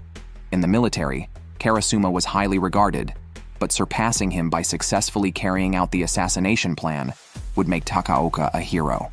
Kurahashi collapsed from exhaustion, and when Takaoka moved to act, Karasuma stopped him, ready to confront any mischief. However, Takaoka, unwilling to face Karasuma directly, challenged him to pick a student to fight instead. Takaoka promised to leave if he was struck even once, but insisted the duel be with real knives. Karasuma immediately refused, as the students weren't mentally prepared to kill. Takaoka reassured him, claiming he would only make light contact, a technique he frequently used to train recruits in the military. He stated that if Karasuma declined, he would have to accept Takaoka's teaching methods. Karasuma was conflicted. He often hesitated to be strict, viewing the students as just middle schoolers, not capable of cruelty. But he knew they needed to adopt new roles to complete their assassination mission. He handed the knife to Nagisa to decide for himself. Nagisa, unsure why Karasuma chose him, but seeing trust in his eyes, accepted the challenge. He couldn't forgive Takaoka, who was confident because wielding a real knife usually imposes severe psychological pressure. However, Takaoka underestimated Nagisa. Approaching with a smile, Nagisa suddenly attacked, dodged by Takaoka, who fell backwards. Nagisa then grabbed his shirt, moved behind him, and struck in one fluid motion, shocking everyone except Koro-sensei. Karasuma realized Nagisa had concealed his killing intent to get close, then unleashed it to intimidate Takaoka, showing fearless courage in a formal setting, traits of a top assassin. Seeing this, Koro-sensei immediately swallowed the knife to prevent any student injuries. Karasuma knew that if Nagisa were about to get hurt, Koro-sensei would definitely save him. However, as everyone celebrated, Takaoka suddenly lost control and demanded a rematch with Nagisa. Koro-sensei held Karasuma back. Nagisa admitted that he would indeed lose if they fought again, but in their hearts, they only recognized Koro-sensei and Karasuma, and would not yield on this point. Compared to Karasuma, Takaoka's coercive behavior felt less warm. Even though Takaoka genuinely wanted to make them stronger, it was time for him to leave. Enraged by this, Takaoka was knocked down by Karasuma, who later planned to request his superiors to have Takaoka removed. However, Takaoka was unwilling to compromise. At that moment, Asano appeared, having watched the entire drama unfold. He liked to pressure students, but not through violence. He dismissed Takaoka on the spot, stuffing the contract in his mouth, and reminded Karasuma that the Defense Ministry had no authority to assign teachers. He controlled everything there. Takaoka had no choice but to flee. Karasuma asked Koro-sensei if he would teach Nagisa to be an assassin, given that the boy hadn't realized his own talent. Koro-sensei admitted to also feeling uncertain, a common issue for all teachers, as no one can be sure that what they teach is absolutely correct. However, a teacher must appear confident in front of students, which is part of their charm. The students then approached Karasuma asking for a reward, reminding him of Takaoka's attempt to ingratiate himself. Karasuma decisively handed over his wallet, allowing the students to spend freely, finally understanding the joy of teaching and nurturing. The boy at the bottom never expected that his desire for acceptance would put everyone in danger, even nearly killing his own teacher. Due to the summer heat, only the main campus had a swimming pool, so Koro-sensei blocked a river to create a natural pool, which thrilled the students. However, as Nagisa observed, the more Koro-sensei did, the harder it was for them to contemplate assassination. Just minutes into the fun, Koro-sensei started issuing constant reminders. This wasn't allowed, that wasn't allowed, no photos, no reading, quickly dampening the positive feelings.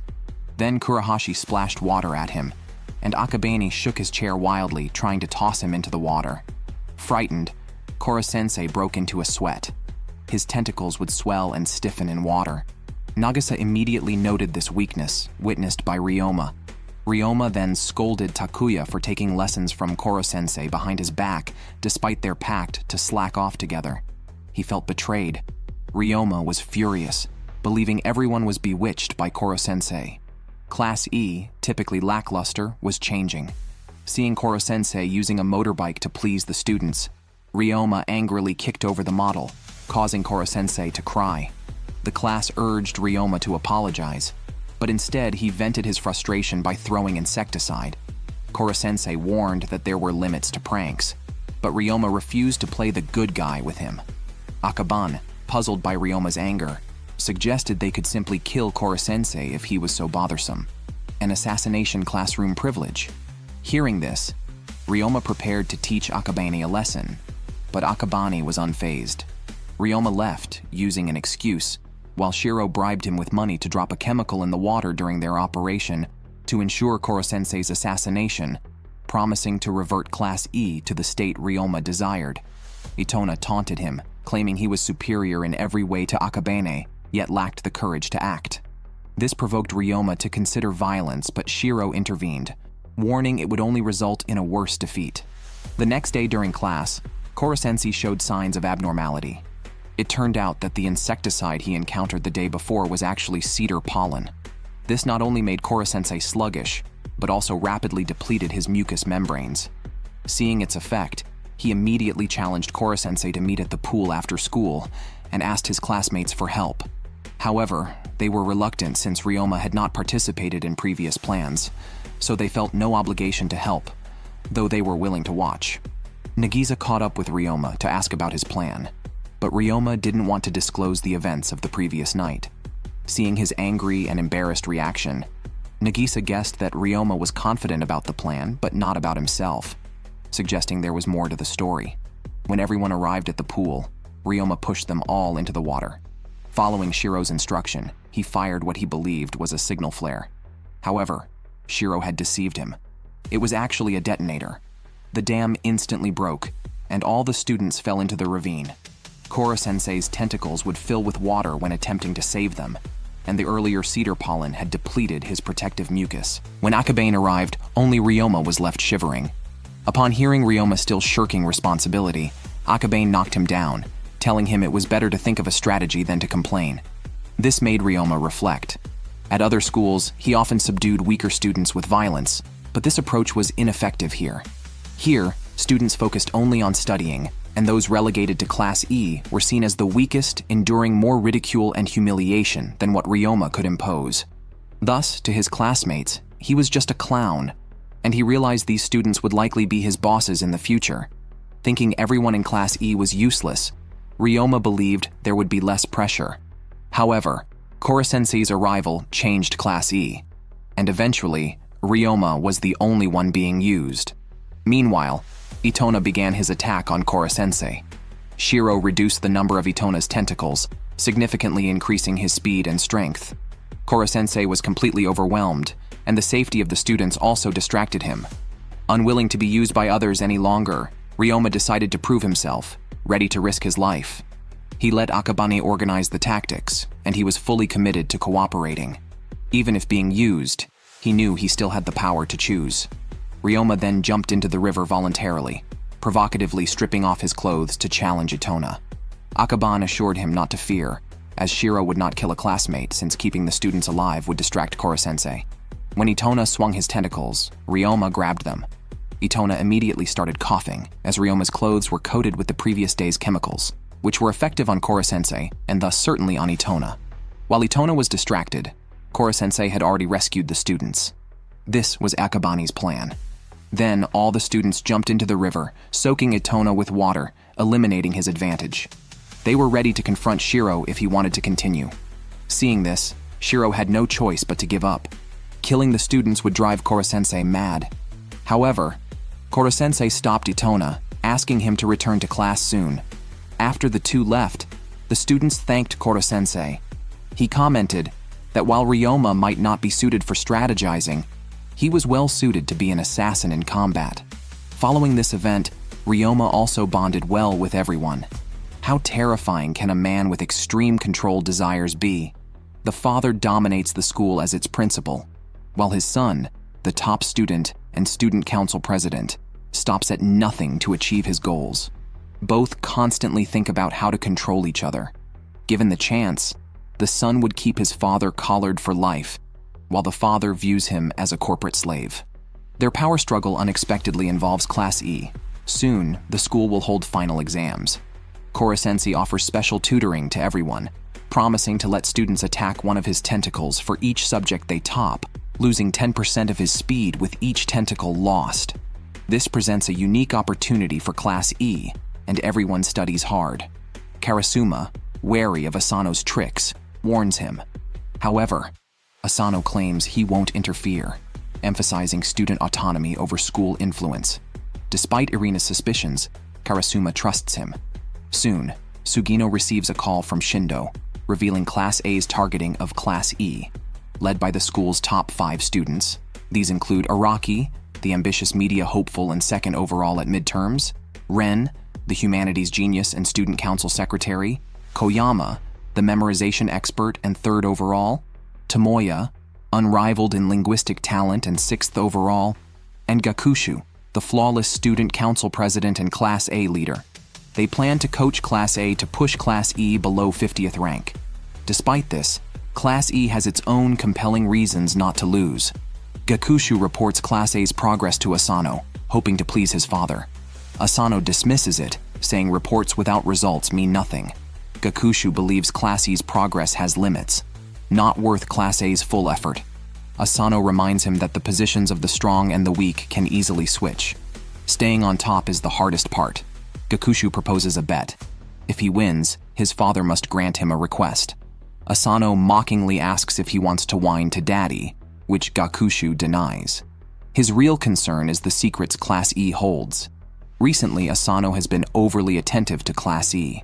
He suspects his father is involved in dangerous activities beyond education, given the recent rumors about monsters. However, Asano reminds him that these rumors aren't enough to dominate him. Meanwhile, Isogai and others studying in the library face mockery from the top 4 students who also demand they leave the library. School rules dictate that Class E cannot defy Class A students. Yet, Okuda steps forward, asserting that scoring top in any subject during the finals grants them the right to resist, as no one stays on top forever.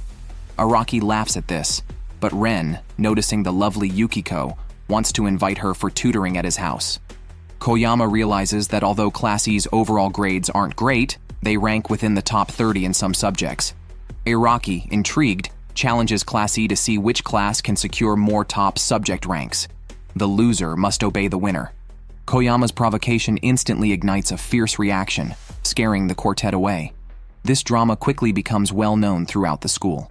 The top 4 fear Gakushu's reprimand, but he is actually pleased, demanding only that Class E sign an agreement with 50 rules, essentially treating them as slaves. The top 4 realize Gakushu is truly formidable. Yet Gakushu notes this is minor. Familiar with the law, he could craft a contract to ruin someone's future if he wished, so he's been merciful. He then begins to stir up the class's emotions, showcasing his true terror.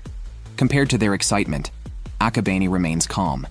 If he gives his all, he could easily top the school. but he mentions that even without maximum effort, he might succeed thanks to Koro-sensei's excellent teaching. While he isn't worried for himself, he's curious about the stakes and how Koro-sensei will handle them. His classmates assure him there's nothing left for Class E to lose. However, Asano plans to use this opportunity to showcase the school's academic rigor by instructing the teachers to increase the difficulty of the exam questions, some of which are at a monstrous level, challenging even for Class A students. Gakushu, full of confidence, has a rule among his 50 that specifies Class E cannot hide anything. His actual aim is his father's secrets, believing that by exploiting his father's weaknesses, he can control him. The final exams arrive as scheduled.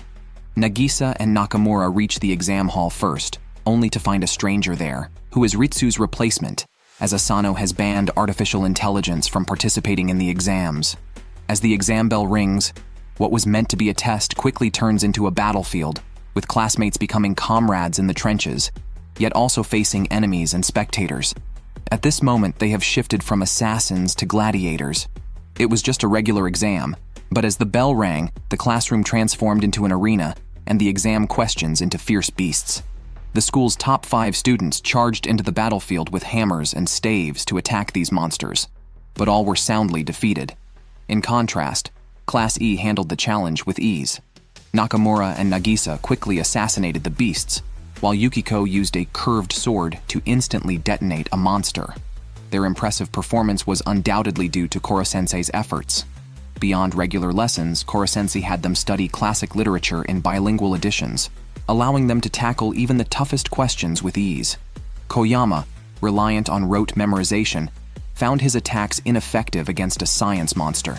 As he struggled, Okuda passed by riding a science beast, demonstrating that even science needs a language of the heart to feel warm.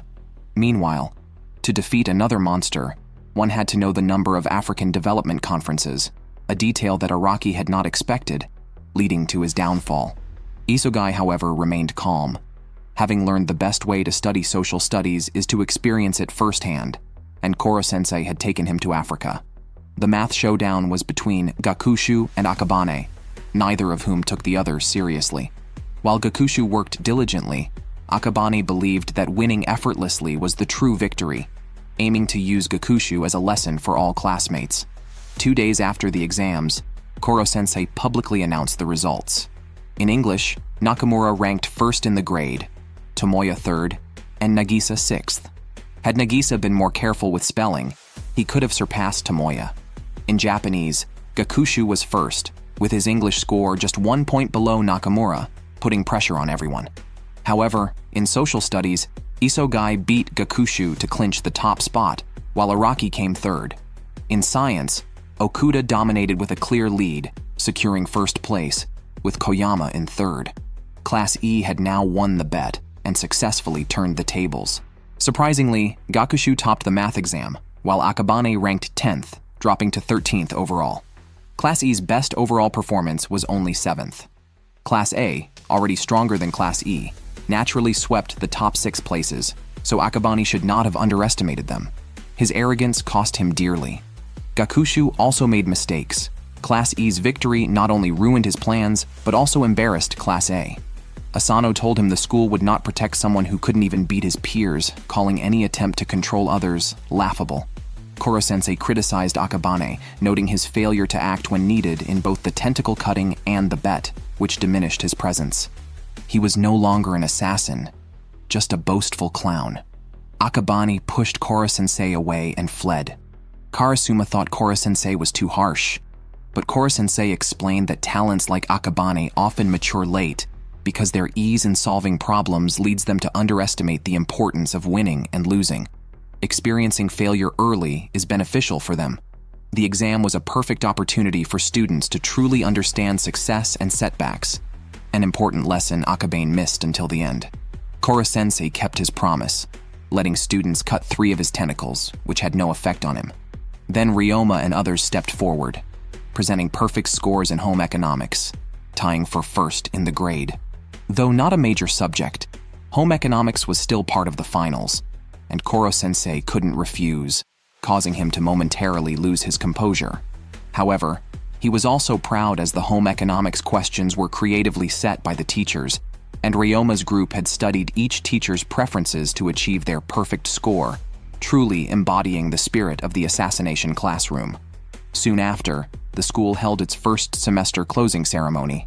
Class E seized the opportunity to mock Class A and made a public request, which Gakushu and others resented but couldn't oppose. Then the ceremony officially began.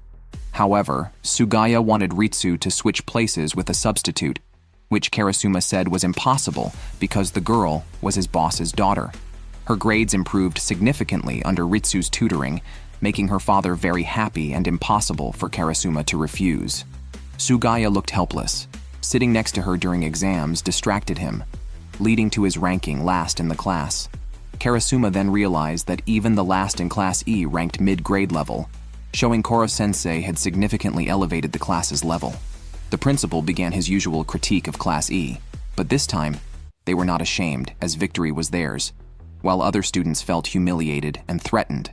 This was the effect Asano desired, but for his teaching philosophy to work, Class E needed to remain at the bottom, prompting him to plan carefully for the summer. Afterward, Class E shared their success, announcing a joint 3-day trip to Okinawa with Class A, which caused internal strife in Class A.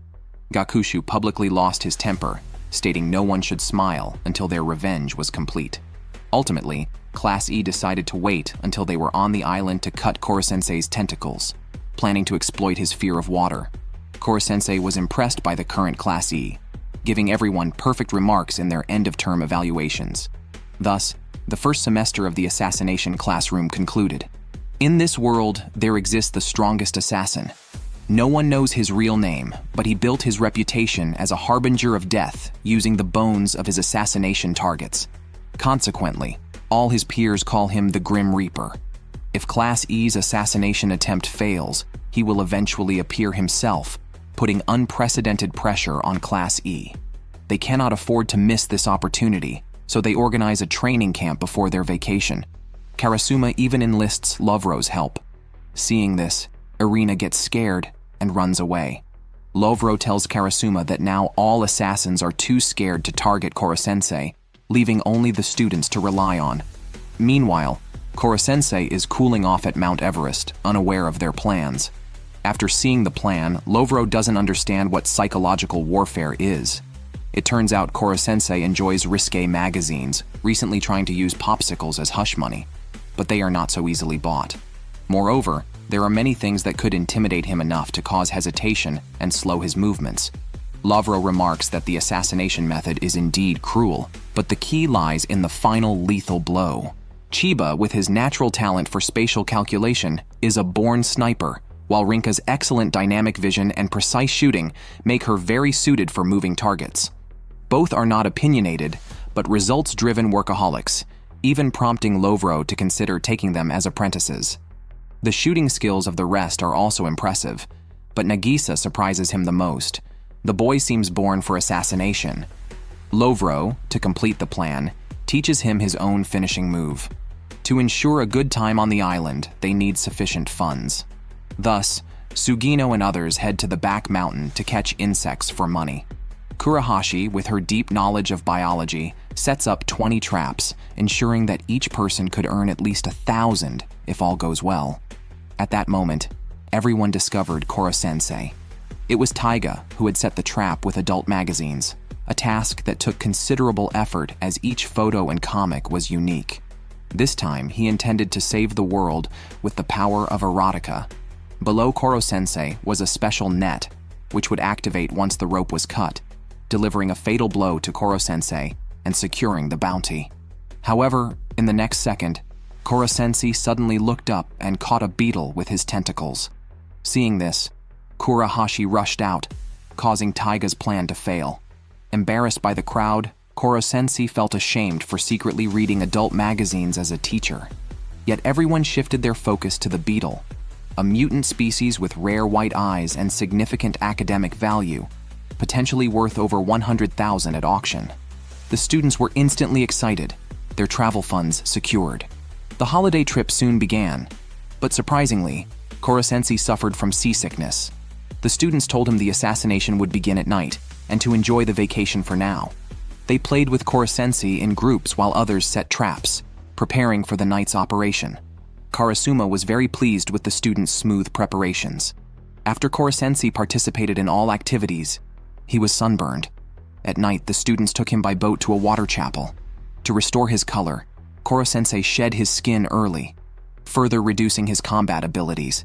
Later, the students surrounded him in the chapel, far from the hotel. Before the assassination, Koro-sensei wanted to watch a movie. During the movie, he sensed two people on the opposite mountain, likely snipers, but felt no threat and continued enjoying the film. Unexpectedly, the students publicly revealed his liking for adult books and cross-dressing, and how Koro-sensei would use clones to pick up tissues, then eat them like fried chicken, completely lacking the dignity of a teacher. Koro-sensei wished he could disappear into the ground. 1 hour later, Koro-sensei was foaming at the mouth, and water had already reached his feet. While he was unconscious, the students had sawed off the foundation of the church. His tentacles had absorbed a lot of water, making his movement sluggish. Then, several students cut off Koro-sensei's tentacles. Akabane and others used a yacht to dismantle the church walls. The students then emerged from underwater, using the water pressure from jet boards to create a water prison. Ritz and the remaining students shot to block his escape routes. Finally, Chiba and Rinka, who were in ambush, completed the kill. The object previously detected was just a decoy they had placed to mislead Koro-sensei. However, just as the bullet was about to hit Koro-sensei, an explosion occurred. The students were knocked over by the waves. When they searched for Koro-sensei, they found him enclosed in a glass sphere. Koro-sensei claimed this was his ultimate defense form, made of concentrated high-density energy crystals. He could compress his body to a minimum, and the excess energy would reinforce the surroundings. The downside was that he couldn't move for a day. Ryoma tried to smash him open with a wrench, but even a nuclear bomb couldn't scratch him. However, they overlooked Akabane, the devil. Akabane placed him in front of his own embarrassing video and even put a disgusting sea cow on the glass cover, planning to put him inside someone else's underwear. But Karasuma had no choice but to take him away for higher authorities to deal with. Despite everything, Koro-sensei still praised the students, noting that no military force in the world had pushed him so far. The students had done very well, but they returned to the hotel, dejected. Chiba and Rinka were particularly filled with regret. If they had been faster by 0.5 seconds, their plan would have succeeded. This failure made them realize that regular practice and real combat cannot be compared. At that moment, Nagisa suddenly noticed something was wrong with the students. Many were fainting in succession, and Taiga was continuously bleeding. Yet there was no hospital on the island. Karasuma received a call from a stranger admitting they had administered the poison, which was custom-made. Symptoms vary by individual, but death occurs within a week. The antidote was in their possession, but required delivering Koro-sensei to a mountain hotel by Nagisa and Kayano alone. If Karasuma contacted the outside world, the antidote would be destroyed immediately. They were aware of Koro-sensei's condition and knew the gathering place was a legally scrutinized area, obviously prepared well in advance. The police likely wouldn't intervene easily. Ryoma argued against being led by the caller, noting sending Nagisa and Kayano was akin to sending hostages. He suggested taking them directly to a hospital instead. However, Takabayashi disagreed, pointing out the custom virus lacked an antidote at hospitals, which would delay treatment. He believed trading was the best option. Irina reminded Karasuma that there was no guarantee the caller would let Nagisa and others return.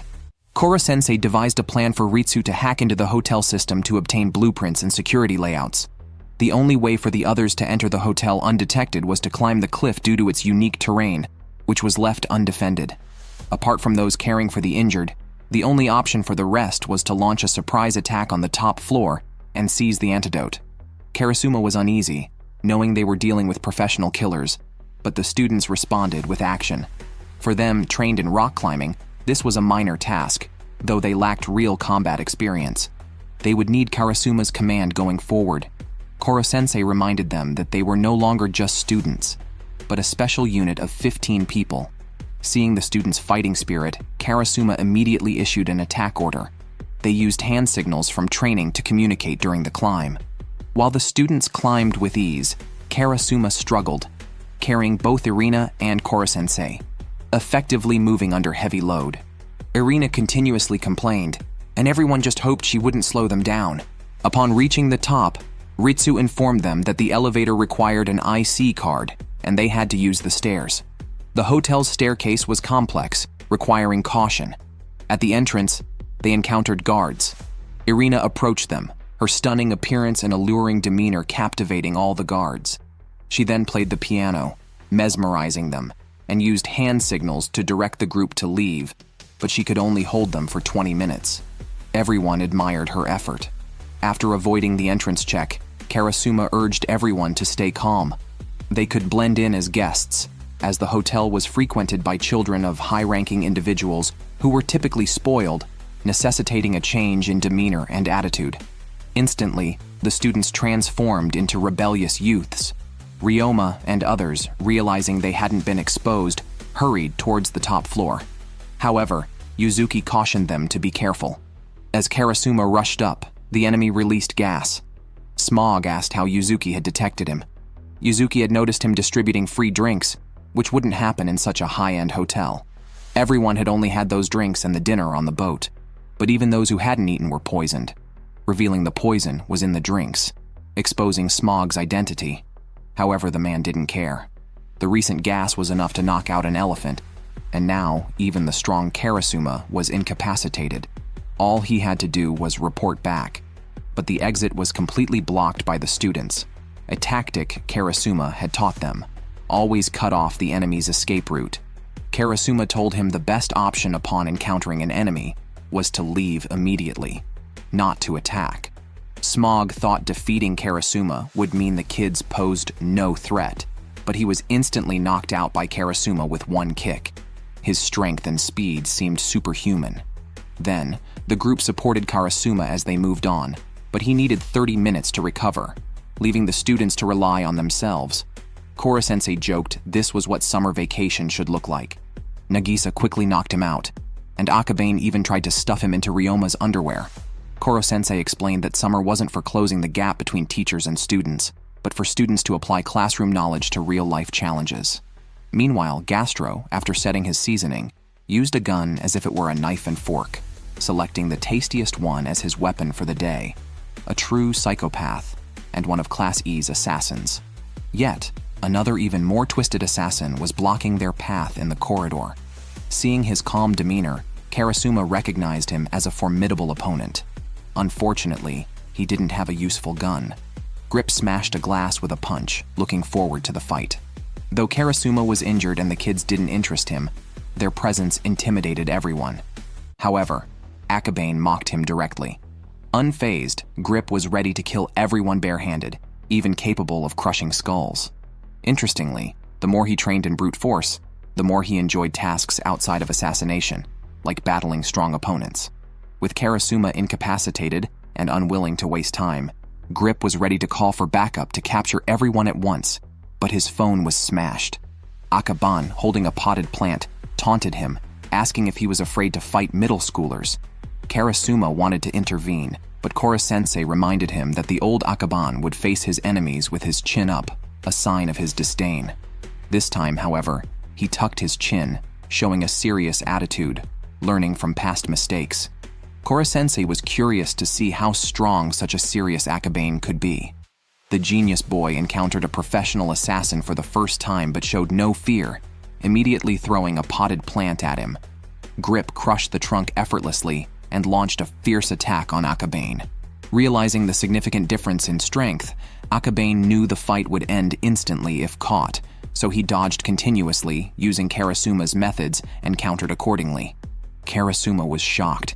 He had only taught the students assassination techniques, not defensive skills, indicating Akabane had learned on his own during fights with classmates. His combat skills alone made him stand out in Class E, proving that genius is indeed fearsome. However, Grip suddenly stopped, declaring the fight uninteresting. He knew cornering Akabane would lead to certain defeat. Akabane didn't deny this but had the ability to help his classmates escape. Yet, he chose not to be cunning and prepared to counterattack. He charged forward, injuring Grip's abdomen with his knee, and seized the opportunity to attack. Surprisingly, Grip resorted to using anesthetic gas, despite his preference for bare-handed fighting. As he prepared to crush Akabane's skull, Akabane quickly recovered and retaliated with the gas. It turned out Akabane had never planned a fair fight either. Finding such a useful tool, he wouldn't pass it up. He dodged Grip's knife, pinned him down, and the classmates quickly tied him up with tape. Previous experiences of underestimating enemies had taught Akabane a lesson, and now he considered every possibility, including Grip's use of any means necessary to stop them. From the start, he knew Grip was lying and remained on guard. Koro-sensei marveled at Akabane's presence on the battlefield, noting he left no openings and was destined for greatness. However, Akabane wasn't ready to let him off that easily. He stuffed devil peppers into Grip's mouth and sealed it with tape, then added chili sauce and mustard into his nostrils, leaving everyone trembling in fear. Afterwards, the group continued their journey, but found the back door locked. They had to sneak inside to unlock it. To avoid drawing attention, the girls volunteered to enter, but everyone was concerned and felt it was necessary for some boys to accompany them. Under these circumstances, Nagisa's feminine appearance was an absolute advantage, and his cross-dressing was particularly charming. Upon entering, he caught Yuji's attention, who invited him to drink. To keep their mission under cover, Nagisa reluctantly agreed. As the girls moved forward, they too faced harassment from men. Yada revealed that her father was a local mobster and showed off a gang emblem badge, scaring the men away. Kayano asked where the badge came from, and Yada explained it was given by Irina, who collected various badges useful for her work. Although she disliked using her looks to manipulate, Koro-sensei had taught them the importance of having a second blade, such as negotiation and hospitality skills, crucial for their future in society. Meanwhile, Nagisa discovered that Yuji wasn't a bad boy. He was just neglected by his parents. His father, a big star, had never cared for him, skewing his values to believe that smoking marijuana was cool and mature. Nagisa immediately intervened, remembering Koro-sensei's warning about the painful life drugs could lead to. Yuji was aware of this, but felt trapped by constant comparisons to his parents, unlike women who just need to find a handsome man. Nagisa disagreed, pointing out that the girls in Class E were quite independent. Just then, the girls noticed security guarding a passage and called Nagisa for help. Yuji, feeling left out, tried to attract their attention with his dancing, but accidentally knocked over a guest's glass. The guest immediately tried to extort him, but Yuzuki stepped in and knocked the assailant down. Yada alerted security to remove the troublemaker. Finally, they successfully opened the back door. Nagisa also encouraged Yuji that although he wasn't as good as the girls, he should still keep trying to look cool. When the girls returned, they were praised by everyone, but Nagisa felt somewhat guilty since he didn't help much after changing clothes and was even secretly photographed by Akabane. However, the girls reminded him that he at least helped Yuji get back on track. The covert mission was nearing its end, and the only way to reach the terrace was by distracting the private bodyguards at the door. Taiga stepped forward and taunted them, calling them useless brawns. Two guards immediately chased after him, allowing Ryoma to sneak up and knock them out. They then picked up the guards' handguns and handed them to Chiba and Rinka. With Karasuma unable to act normally, they were the best shooters. However, Koro-sensei forbade them from killing. Using their skills, Chiba and Rinka could still defeat the enemy without lethal force. Despite a failed attempt earlier in the afternoon, everyone still trusted them. But there was another challenge. To get to the terrace, they had to take a special elevator located behind the music hall on the 8th floor, and they needed to sneak there silently. However, as soon as they arrived, Gastro detected their scent. This was Class E's first team operation, where their coordination and skills matched those of Special Forces. They showed no fear even against world-class assassins. Upon discovering them, Gastro immediately began to provoke. Rinka attempted to knock down his weapon, but a mistake due to nervousness gave them away. Gastro sensed the scent and deduced it was his subordinates' weapons. He then turned on the auditorium's bright lights to impair the students' vision, exposing Rinka's position. Having a Special Forces background, Gastro found it easy to target them. Koro-sensei quickly devised a strategy, instructing Rinka and another to stop shooting and wait for an opportunity. Gastro was furious, shooting at Koro-sensei several times, but to no avail. Koro-sensei then used the chapel's seat numbers to have the students change positions. Using student numbers and nicknames instead of names, to keep Gastro from identifying them. After some repositioning, Rinka and Chiba successfully hid. Koro-sensei then gave the order to shoot, but reminded them not to doubt their abilities because of past assassination failures. He reassured them there was no pressure. Even if they failed, he could instantly adjust their positions and weapons. They were surrounded by peers with similar experiences, so there was no need to worry. After all, teammates are there to back each other up. While Koro-sensei was speaking, Gastro located Chiba's position, confident he could defeat him instantly. However, Chiba shot unexpectedly from a different spot, hitting the chandelier's chain and severely injuring Gastro. As Gastro prepared to retaliate, Rinka knocked the handgun from his hand. It turned out Chiba and the others had used a decoy tactic again, tricking Gastro just as they had Koro-sensei. The other students rushed up and restrained him. Watching the entire event, Karasuma finally relaxed. Koro-sensei told him that everyone has several chances to grow, but it's hard to seize them alone. One needs strong opponents and companions to fully unleash their potential. As a teacher, his role was to prepare these conditions for his students. Karasuma greatly appreciated his approach, especially as Chiba and Rinka were finally seen smiling. Karasuma, with half his strength restored, easily took down the last guard. The students marveled that even at half strength, he was far superior to them. They joked that they might as well let him go in alone. Koro-sensei informed everyone that he had figured out who was behind the scenes. The enemy did not understand the advantages of an assassin, or it wouldn't have been so easy. Upon hearing this, Karasuma immediately set up a tactic. However, Ryoma suddenly showed symptoms of infection, but covered Nagisa's mouth to keep it a secret. Previously, Karasuma was poisoned because of him, and he had almost caused the death of the entire class at the pool.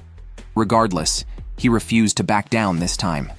The group then sneaked in, reducing their footsteps by walking in a zigzag pattern.